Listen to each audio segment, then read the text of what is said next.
Hi, Rob Clapper here with Bradley Corporation, demonstrating our wall-mounted liquid or foam soap dispenser and how the lock works and how the container works.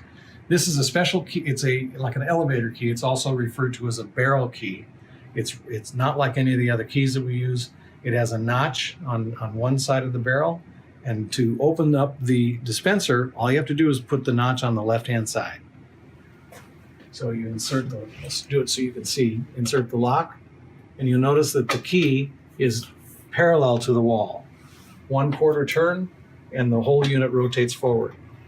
The key is to leave the key in the lock. It won't fall out, it just stays there. Then you're able to service the unit. Now there's two ways that you can refill this. This happens to be the foam soap dispenser, same with the liquid dispenser.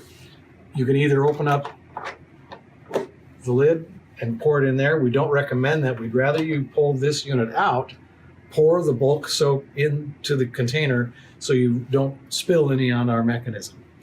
It has nice, thick, coarse thread, so it's easy to take the cap on and off, but fill the dispenser, and then it's a matter of just popping it back in. Very simple. Take the key, rotate it back in, and pull it out. Again, the key goes in parallel to the wall. You leave it in that position, and when you put it back in, you just close it and rotate the key back like that.